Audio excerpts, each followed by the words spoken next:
Hello and welcome to NDTV Profit. We're at the Electronics Niketan and we're joined by a very special guest today. We're speaking to Mr. S. Krishnan, Secretary of the Ministry of Electronics and IT. Thank you so much, sir, for taking the time out. It's a very interesting time to be speaking to you, especially over the last 10 years as India's progressed to becoming a very tech-savvy nation, and with Digital India progressing and a host of other programs that we'll talk about today. So thank you so much for taking the time out. Let's start off with the most ambitious project that your ministry has helmed so far, which is the Semiconductor Mission. The government has come in with substantial support for companies, about 50% financial incentives being given. We've seen major players like Tata and Micron also come in. Firstly, what has the response been like for ISM 1.0? I think the ISM 1.0, the response has been tremendous. I think it was capped in a sense by the first Semicon India semiconductor conference, which was held earlier this year in September at Greater Noida. And for the first time, we got a sense in the meetings that the CEOs had with the Prime Minister and with the Minister for Electronics and Information Technology, that they believed that India was the place to be at. And if they were not here, then they were missing out. So we actually got a sense that they finally believed the India story in the semiconductor space. They believed that India would be a viable destination where semiconductor manufacture can take place. They believed that the ecosystem for semiconductors could develop in India. And the confidence that many of the industry players reflected in their interactions with us was tremendous. And SEMI, which is the entity which organizes these events, for the first time they told us also that the number of participants for a first-time Semicon in any country prior to this, the participation in India was 4 times that, in terms of the number of companies displaying, in terms of the number of delegates, all of that. So that clearly reflects that India seems to have arrived in the semiconductor space. Many of the companies and others have confidence that India will be able to do in the semiconductor space what it has done in other parts of the electronics industry.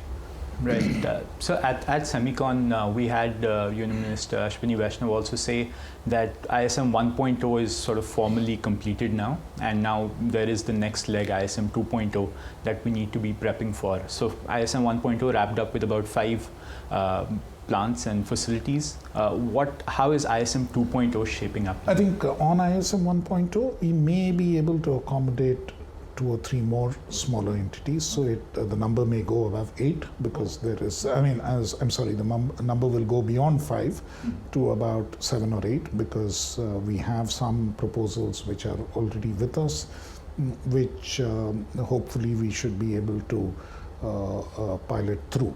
So that will take, with that, I guess we would have committed almost the entire funding which is available under ISM 1.2. So the 1.5 lakh crores?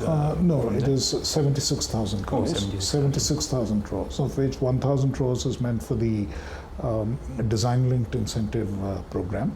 Under that, already there are about 13 companies which have been identified, and more are being identified. So that is purely a design-linked incentive program, which has also been very successful, because eventually we need Indian IPs, which will actually ensure that our fabs are fully occupied, because that is very important from that perspective.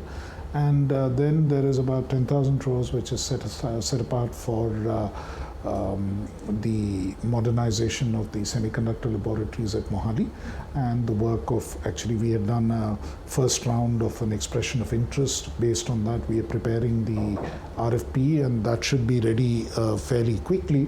And we believe that once that RFP is ready and done, there will be a fairly substantial commitment there.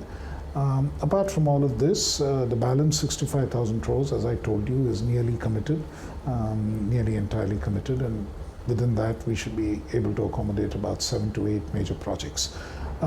which brings us to the need for ISM 2.0, which is currently being prepared. The minister had indicated on the sidelines of Semicon that in about 2 to 3 months we would be ready with the new scheme, and we are working towards that. Got it. So the additional 2 or 3 companies that are now expected, those would be primarily design linked, or are we looking at fab? Design linked is independent. Design linked companies are covered under the DLI program, so that there would be a number of companies there. There could be more than 3 or 4, because the total outlay there is relatively small. But this is on the manufacturer side. Got it. Thank you. So. Still staying on semiconductors, despite all these advancements and India being this sort of hub, there's still a serious lack of raw materials coming out domestically from our country. What is the direction we are heading in with that? How are we procuring more raw materials for India to become a chip hub?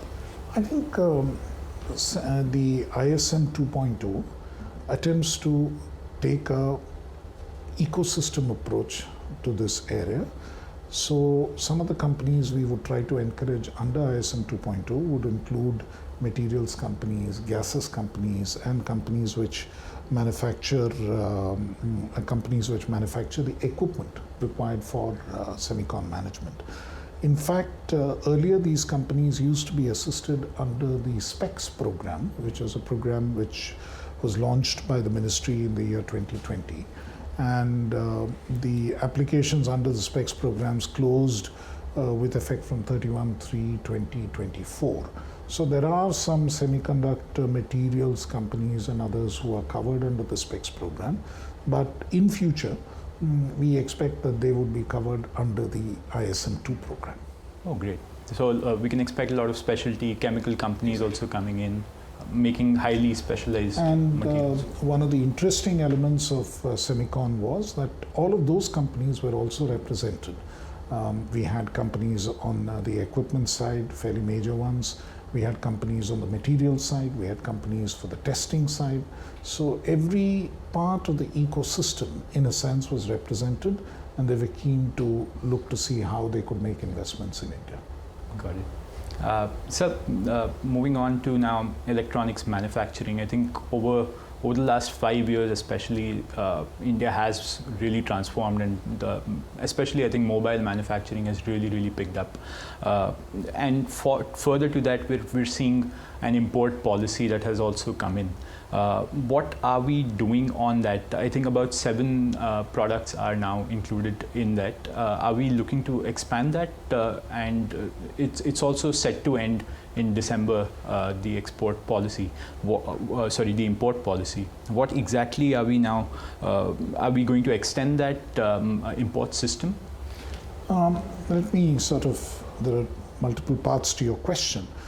Speaking first of mobile phones, I think it's important to highlight the extent of the transformation. Say in 2014-15, we were importing between 75, approximately about 75% of our domestic requirement of mobile phones was being imported. Now we are manufacturing about 99.2% of the mobile phones that we need within the country, and we are actually exporting. So there's been a complete transformation there. And truly what we need to see is more export, because the total market for mobile phones in India is almost saturated. We have about 1 billion subscribers, 1 billion people who use mobile phones. Normally the replacement cycle is about once in 3 years or so. And then obviously there are hand-me-down phones and so on, which also continue to work.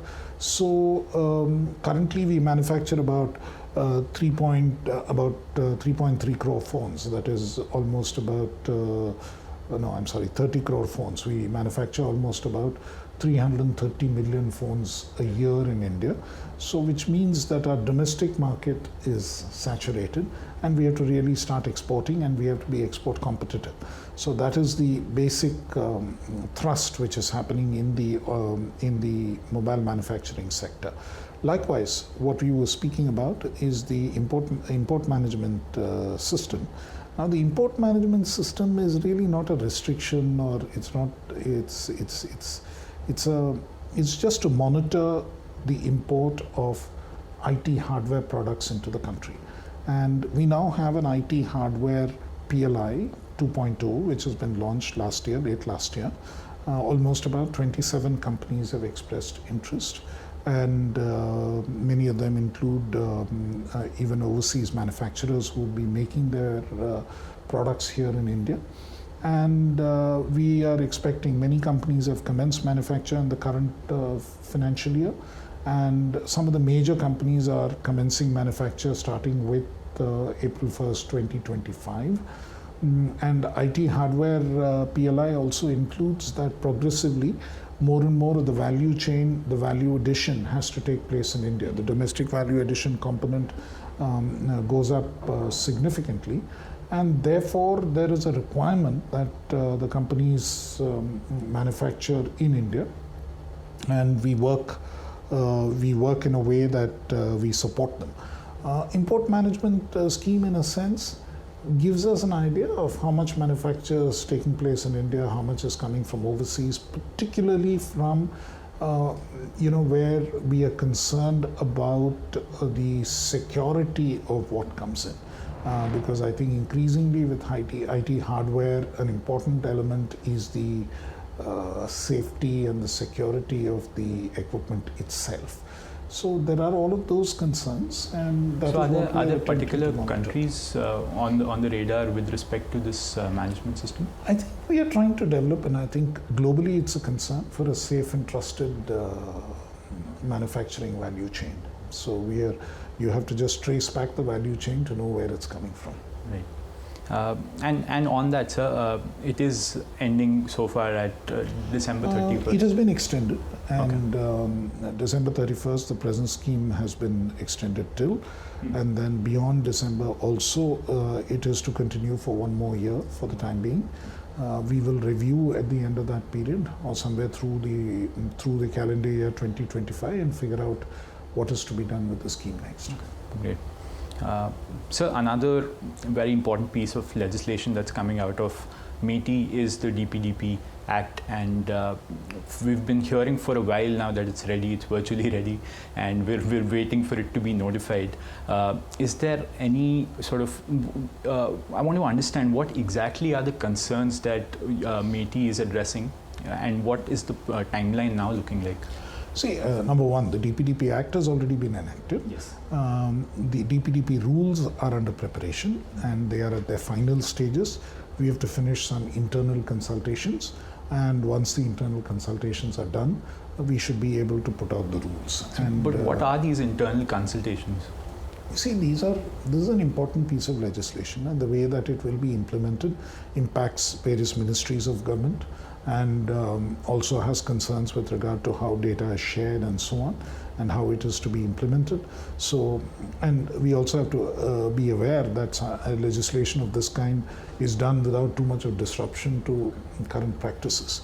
So we just want to make sure that we consult all the internal stakeholders before we go public with the draft of the rules. And after the rules are publicized, there will be adequate time which will be provided for feedback, and we will sort of take a final view on the contour of the rules based on the feedback that we receive. And after the rules are finally issued, there will be enough time provided for transition into the new regime. Okay, so after the notification, there will again be a public consultation. There will be process. A publication, okay. Followed by a publication of the draft rules, followed by the final notification of the final version of the rules. Okay. So within ministries, so there is the data sharing, and possibly talks of some ministries being exempted from the DPDP rules now. So is that one of the concerns? That, I think, is provided for in the overall act. So those questions have all been addressed. It's, the mechanics and the nitty-gritty of how things will actually work. So most likely spill over into 2025, the notification? The final notification of rules may spill over into 2025, but I'm hoping that we'll have the draft out before that. Got it. Sir, another staying on legislations, we have the AI guidelines that MeitY is now working on. Now, from what I understand, this is supposed to be a voluntary ethics code, right? No, I mean, you see, there are multiple things here. I think one part of it, AI raises a number of concerns, right? There is a concern regarding how data gets used, how copyright gets adhered to, and so on. We believe that the DPDP Act and the rules thereunder will take care of the concerns relating to how personal data is used in the context of AI, with consent and so on. Likewise, as far as publication and copyright rules are concerned, the existing laws more or less tackle those issues. That is the case across the world as well. Then there are certain, so these are one set of concerns. Then there are certain concerns around misrepresentation and fake news and so on. Our belief is that having used the existing legal framework, even during the May 24 election period, we believe that it has a fair amount of robustness and strength to deal with fake news. I think the crucial thing here is that fake news, misrepresentation is something that was happening even before this new legislation or before AI came in, right?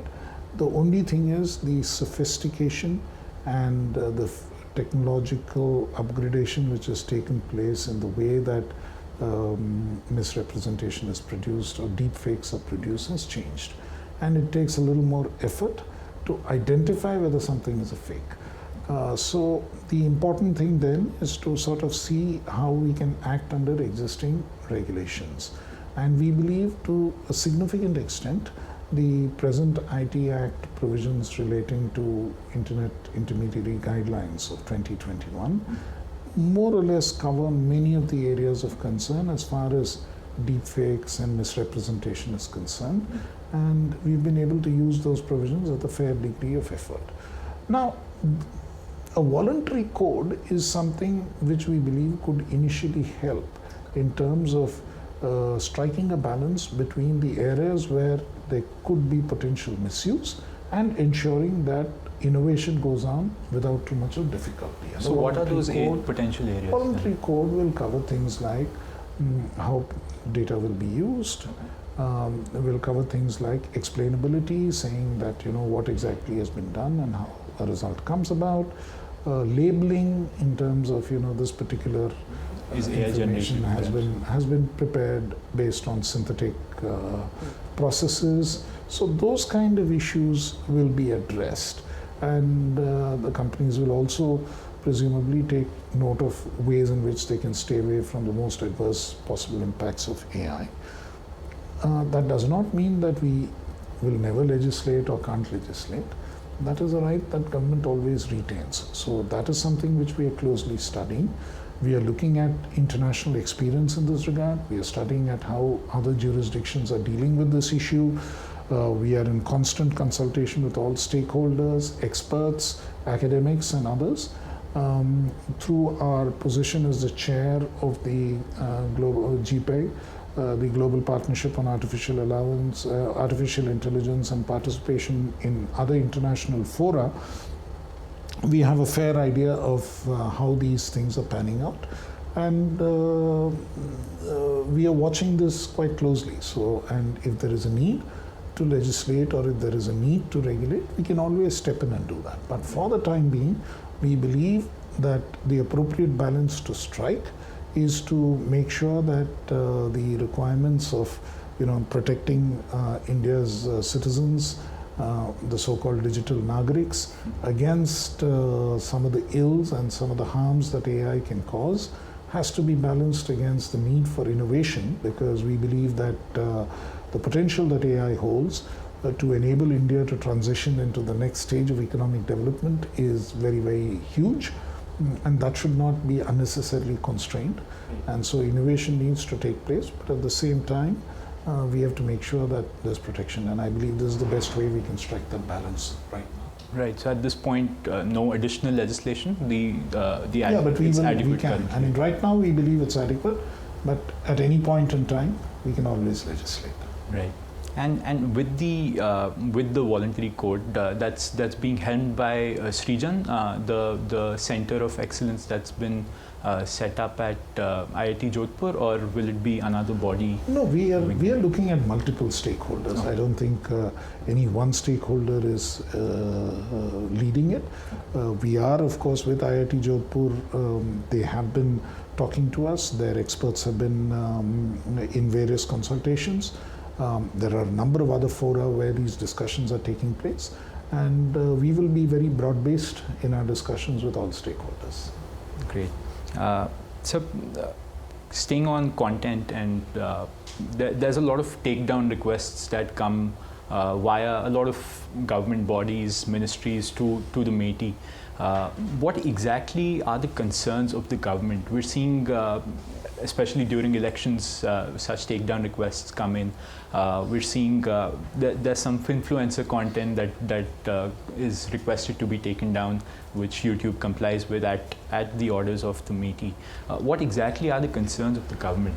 I think you need to understand the way in which this whole thing operates. Yes. There are 3 levels.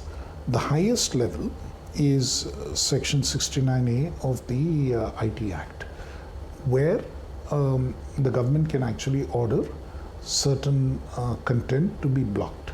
Okay, and that is under a very select set of circumstances. There are a number of things like public order, something which affects public order, friendly relations between states, security of the state. These are the kind of very, very limited. There are 6 specific aspects or 6 specific tests that it should fulfill. In order for it has to fulfill one of those tests in order for the government to order the takedown or not the blocking.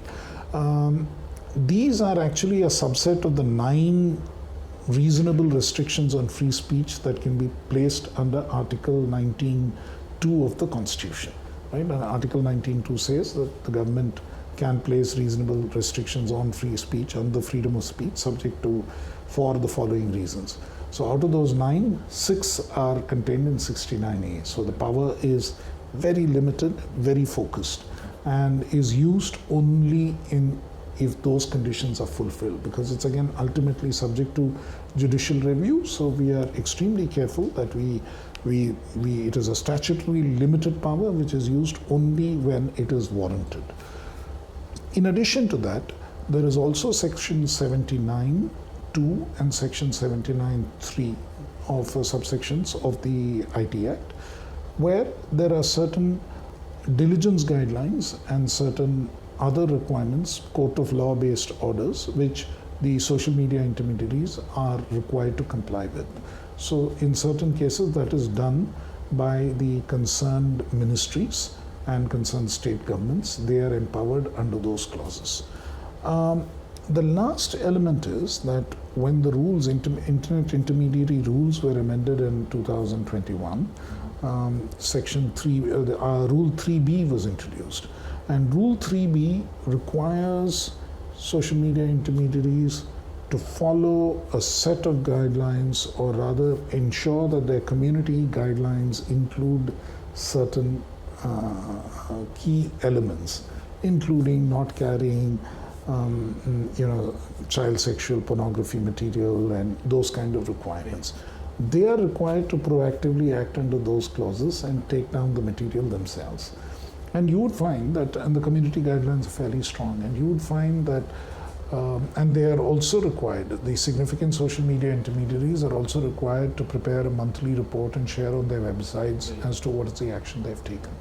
And you would find that more than 99% of the content which is taken down by the social media intermediaries themselves based on their community guidelines without any overt or direct interference from the government. So I think we need to understand that context. That is very important.